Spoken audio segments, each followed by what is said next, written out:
ശംശായിക്ക് സ്തുതിയായിരിക്കട്ടെ. പെന്തക്കോസ്ത് തിരുനാളിന് ഒരുക്കമായി നാം നടത്തുന്ന പ്രാർത്ഥനാ യജ്ഞത്തിലേക്ക് വീണ്ടും നിങ്ങളെ സ്വാഗതം ചെയ്യുന്നു. പ്രിയപ്പെട്ടവരെ, നമ്മൾ ഇന്ന് ചിന്തിക്കുന്ന വിഷയം, പ്രാർത്ഥിക്കാൻ നമ്മെ സഹായിക്കുന്നത് പരിശുദ്ധാത്മാവാണ്. അതോടൊപ്പം നാം മനസ്സിലാക്കിയിരിക്കേണ്ട ഒരു കാര്യമാണ്, എന്തിനു വേണ്ടിയാണ് നാം പ്രാർത്ഥിക്കുന്നത്, എന്തുകൊണ്ടാണ് നാം പ്രാർത്ഥിക്കേണ്ടിയിരിക്കുന്നത്. അങ്ങനെയുള്ള കാര്യങ്ങൾ ദൈവവചനം വ്യക്തമായിട്ട് നമ്മെ പഠിപ്പിക്കുന്നുണ്ട്.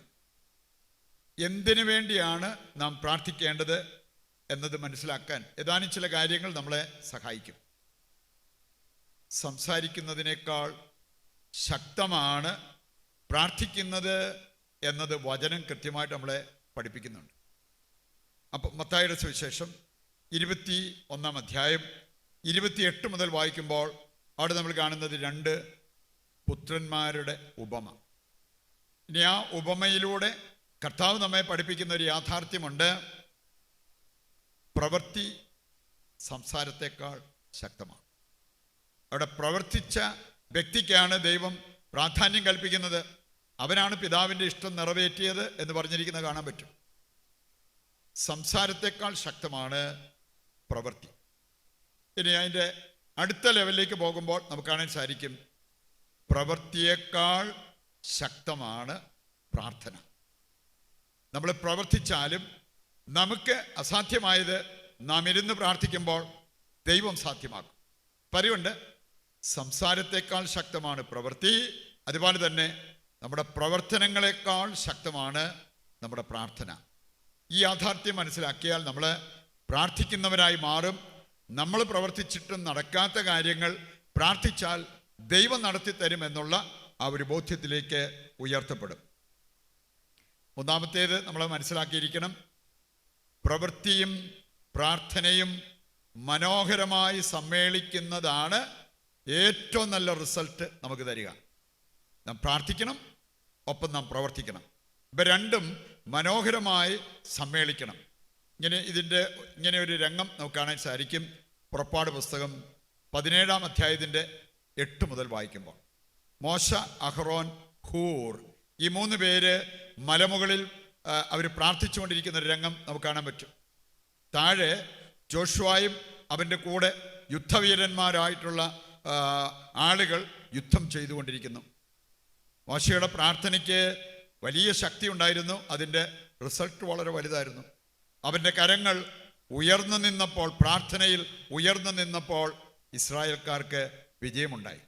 ആ കരം താഴ്ന്നപ്പോഴെല്ലാം അമലേക്യർക്കായിരുന്നു വിജയം. അപ്പം അതുകൊണ്ട് നമ്മുടെ പ്രവർത്തനം പ്രാർത്ഥനയോട് ചേരുമ്പോഴാണ് ഏറ്റവും നല്ല റിസൾട്ട് നമുക്ക് പ്രതീക്ഷിക്കാൻ പറ്റുക.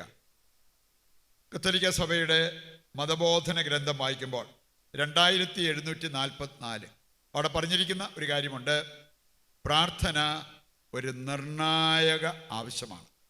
വൈറ്റൽ നെസസിറ്റി എന്നാണ് ഇംഗ്ലീഷിൽ പറഞ്ഞിരിക്കുന്നത്. Vital necessity.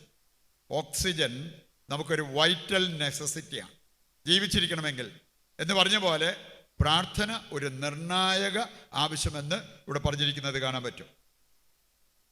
വീണ്ടും നമ്മൾ കാണുന്നുണ്ട്, ഞാൻ സ്വർഗത്തിൽ പോകാൻ, എൻ്റെ അയൽവാസി സ്വർഗത്തിൽ പോകാൻ പ്രാർത്ഥന ആവശ്യമാണ്. ഒരു വിശുദ്ധൻ സൂചിപ്പിച്ചത്, നിന്റെ അയൽവാസി നരകത്തിൽ പോയത് നീ വേണ്ടിടത്തോളം പ്രാർത്ഥിക്കാതിരുന്നത് കൊണ്ടാണെങ്കിൽ നീയും അതിന് ഉത്തരവാദിയാണ്. അതുപോലെ വിശുദ്ധർ ഒരേ മനസ്സോടെ പറഞ്ഞിരിക്കുന്ന ഒരു കാര്യം, ഒരു വ്യക്തി സ്വർഗത്തിൽ പോയെങ്കിൽ അത് അവരെ അതിനുവേണ്ടി പ്രാർത്ഥിച്ചത് കൊണ്ടാണ്.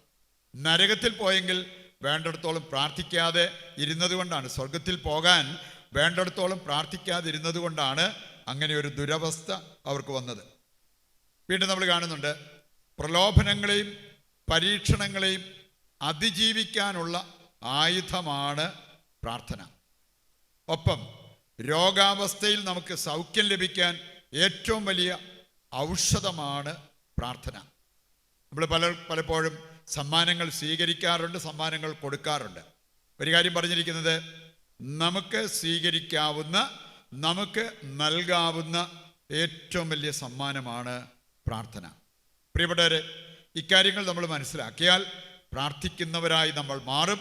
അതുപോലെ ദൈവം ആഗ്രഹിക്കുന്നത് പോലെ പ്രാർത്ഥിക്കാൻ പരിശുദ്ധാത്മാവെ ഞങ്ങളെ സഹായിക്കണമേ എന്ന് നമ്മൾ പരിശുദ്ധാത്മാവിനെ വിളിച്ച് യാചിക്കുകയും ചെയ്യും. ഈ ഒരു സന്ദേശം ഹൃദയത്തിലേക്ക് ഏറ്റെടുത്തുകൊണ്ട് അതനുസരിച്ച് നമ്മുടെ ജീവിതത്തെ ഒന്ന് ക്രമീകരിക്കുവാൻ വേണ്ട കൃപയ്ക്കും അനുഗ്രഹത്തിനുമായി ദൈവത്തോട് നമുക്ക് പ്രാർത്ഥിക്കാം. ഒരു നിമിഷം കണ്ണുകൾ അടച്ച് ഈ വചന സന്ദേശം ഹൃദയത്തിൽ ഉറപ്പിക്കാം.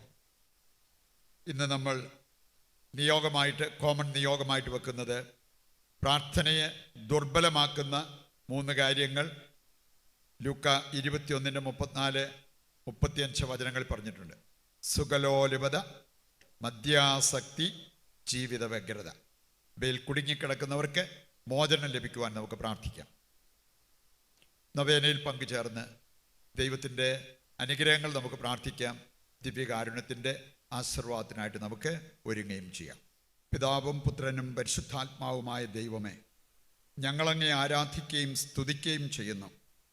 സകലത്തെയും നവീകരിക്കുന്ന പരിശുദ്ധാത്മാവേ, ഒരു പുതിയ പന്തക്കുസ്ത അഭിഷേകത്തിനായി ഒരുങ്ങുന്ന ഞങ്ങളെയും ഞങ്ങളുടെ കുടുംബങ്ങളെയും ലോകം മുഴുവനെയും ഞങ്ങളങ്ങേക്ക് സമർപ്പിക്കുന്നു. ആദിമ ക്രൈസ്തവ വിശ്വാസികളെ തീക്ഷ്ണമതികളും ധൈര്യശാലികളുമാക്കിയ പരിശുദ്ധാത്മാവേ, ഞങ്ങളുടെ ജീവിതത്തിനും ആവശ്യമായ ആത്മധൈര്യവും സ്ഥിരോത്സാഹവും അങ്ങ് ഞങ്ങൾക്ക് പ്രദാനം ചെയ്യണമേ. തീക്ഷ്ണതയിൽ മാന്ദ്യം കൂടാതെ ആത്മാവിൽ ജ്വലിക്കുന്നവരാകാൻ ഞങ്ങളിലെ ദൈവിക വരം വീണ്ടും ഉജ്ജ്വലിപ്പിക്കണമേ.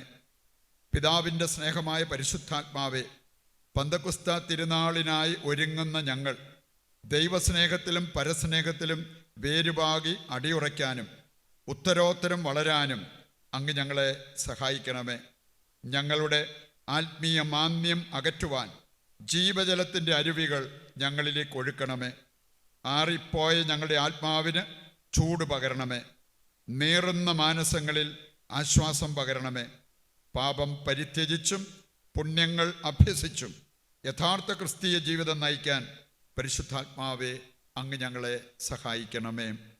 സ്വർഗസ്ഥനായ ഞങ്ങളുടെ പിതാവേ, അങ്ങേ നാമം പൂജിതമാകണമേ. അങ്ങേ രാജ്യം വരണമേ. അങ്ങേ തിരുമനസ് സ്വർഗത്തിലെ പോലെ ഭൂമിയിലുമാകണമേ.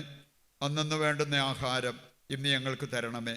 ഞങ്ങളോട് തെറ്റ് ചെയ്യുന്നവരോട് ഞങ്ങൾ ക്ഷമിക്കുന്നത് പോലെ ഞങ്ങളുടെ തെറ്റുകൾ ഞങ്ങളോടും ക്ഷമിക്കണമേ. ഞങ്ങളെ പ്രലോഭനത്തിൽ ഉൾപ്പെടുത്തരുത്, തിന്മയിൽ നിന്ന് ഞങ്ങളെ രക്ഷിക്കണമേ.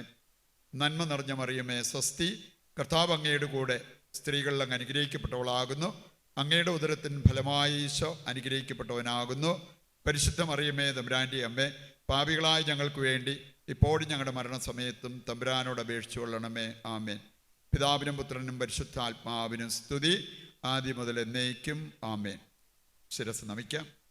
നമ്മുടെ എല്ലാ ആവശ്യങ്ങളും ദൈവം ഏറ്റെടുത്ത് നമ്മെ അനുഗ്രഹിച്ച് ആശീർവദിക്കുന്നു എന്നുള്ള ബോധ്യത്തോടെ താഴ്ന്ന സ്വരത്തിൽ കർത്താവിനെ സ്തുതിച്ചുകൊണ്ട് ദിവ്യകാരുണ്യത്തിൻ്റെ ആശീർവാദം സ്വീകരിക്കാം.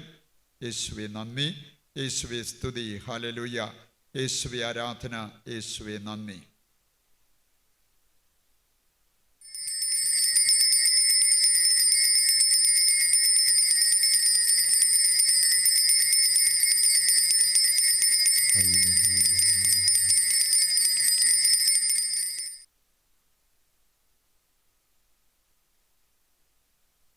ഈശോ മിശിഹായ്ക്ക് സ്തുതിയായിരിക്കട്ടെ. ദൈവം നിങ്ങളെ സമൃദ്ധമായി അനുഗ്രഹിക്കട്ടെ.